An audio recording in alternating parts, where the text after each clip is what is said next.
Beneath the glitz, the gold, and the glowing applause lies a stage where grudges fester and revenge goes live. This isn't just Hollywood. This is war in tuxedos. 2009 MTV VMAs. Taylor Swift clutches her first Moon Man. A 19-year-old dream come true until it's hijacked. So thank you so much for giving me a chance to win a VMA award. Kanye storms the stage, turning Taylor's moment into a global controversy. I'm really happy for you. I'm gonna let you finish. But Beyonce had one of the best videos of all time. To all my Southside niggas that know me best, I feel like Taylor Swift might owe me sex. But Revenge? It came wrapped in platinum.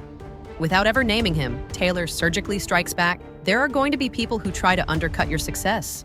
There are going to be people along the way who will try to undercut your success or take credit for your accomplishments or your fame. Her message, crystal. Her revenge, classy, calculated, devastating. I can't remember the last time that you invited me to your house for a cup of coffee. 1973, Marlon Brando wins Best Actor for The Godfather, but he doesn't show up. Instead, a quiet woman walks on stage. I'm representing Marlon Brando this evening, and he has asked me to tell you that he very regretfully cannot accept this very generous award. And the reasons for this being are the treatment of American Indians today by the film industry. Excuse me. I knew nothing about the American Indian, and that everything that we are taught about the American Indian is wrong. And our school books are hopelessly lacking, perhaps criminally lacking, in revealing what our relationship was with the Indian. Brando's message? A brutal spotlight on Hollywood's treatment of Native Americans. It wasn't just a protest, it was revenge against the Hollywood system that built him.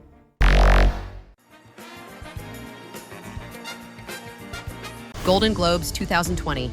Ricky Gervais walks on stage with zero chill, zero filters, and a double scotch. Lucky for me, the Hollywood foreign press can barely speak English. Look, talking of all you perverts, just like Jeffrey Epstein. Shut up. I know he's your friend, but I don't care. Hollywood royalty in the room, millions watching. And Gervais? Roasting them all alive. No one was safe. Not Apple, not actors, not even Tom Hanks. Unbelievable. Apple, Amazon, Disney. If ISIS started a streaming service, you'd call your agent, wouldn't you? This wasn't hosting, this was a controlled burn. And Gervais? Untouchable. There's a fire starting in my heart, reaching a fever. 2012 Brit Awards. Adele wins Album of the Year, but just as she begins her acceptance speech, she gets cut off. Proud to be British and to be flying our flag, and I'm so proud to be in the room with all of you. And I can't believe I'm about to cut me off. I'm so sorry. Can I just say then, goodbye, and I'll see you next time round, yeah? She doesn't lash out immediately. But when asked later about being silenced, she doesn't hold back. I flipped the bird, not to the fans, to the suits who cut me off.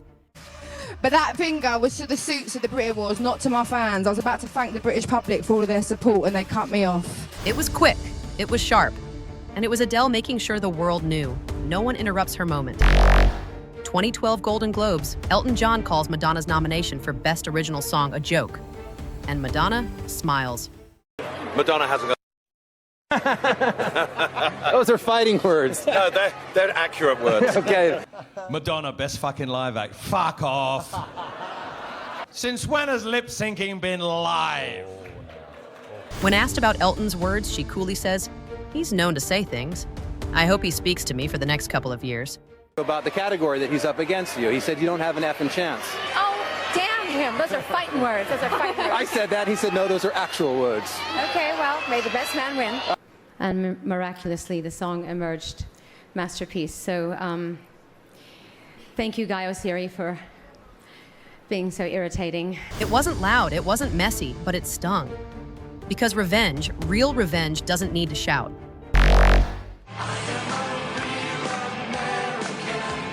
2011, the White House Correspondents' Dinner, a night of tuxedos, laughter, and one very public reckoning. Donald Trump is front and center, invited but not welcomed. For weeks, he pushed the birther conspiracy, demanded proof, challenged legitimacy, mocked from the sidelines. Donald Trump is here tonight. Now, I know that he's taken some flack lately, but no one is happier, no one is prouder to put this birth certificate matter to rest than the Donald. But Barack Obama doesn't shout. He doesn't insult. He performs surgery with a grin. And that's because he can finally get back to focusing on the issues that matter. Did we fake the moon landing? And where are Biggie and Tupac? The room, in tears. Trump, stone-faced. Obama doesn't just reclaim the narrative, he owns it. On live TV, in front of the nation. And President Obama enjoying one last round with the press, from the First Lady to Donald Trump. Obama out. And for one perfect moment, power didn't just speak, it smiled. Sometimes revenge isn't chaos, sometimes it's chess. And when the king moves last, the silence says everything. Michael B. Jordan's real-life creed moment. What with me? Heart is out, and I say that reluctantly, because it should go without saying, but y'all playing dumb. Red carpet. Lights, glamour, but not all punches land in the ring. While he was on the red carpet for the Creed 3 premiere, he ended up meeting Laurel, host of the Morning Hustle show, who he just so happened to go to the same school as him in New Jersey. So Jordan saw a chance to remind her of her previous comments. Go way back all the way to Chad Science in Newark, okay? Oh, the corny kid, right? No, I did not say that. Misquoted for sure. He doesn't raise his voice. He doesn't humiliate. He just remembers. Because real revenge, it doesn't need a crowd. No, you did not hear me say crowd. I said we used to make fun of the name. But yeah, he is obviously killing things out here. She calls him corny, not today, but years ago, back in school. The insult stuck. Quiet. Dismissive. Like he wasn't enough. Coming together at one time, it feels great, and be able to share that moment with, my other actors who's having a moment of their own as well. He lets the success speak. The roles, the numbers, the respect, and the quiet reminder. Every corny kid might just grow up to own the spotlight. Mr. Depp had his penis out of his pants, didn't he? Johnny Depp's courtroom comeback. He was silent for years, while headlines piled up, while the world picked sides, while the villain's mask was painted over his name. Paul Bettany's a good friend that you've done drugs with, right? That's a strange question.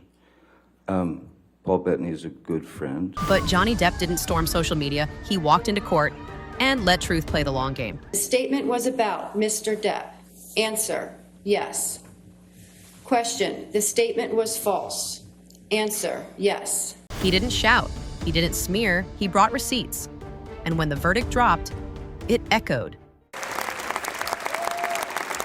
I feel boycotted by Hollywood. Well, I mean, you'd have to not have a pulse to feel.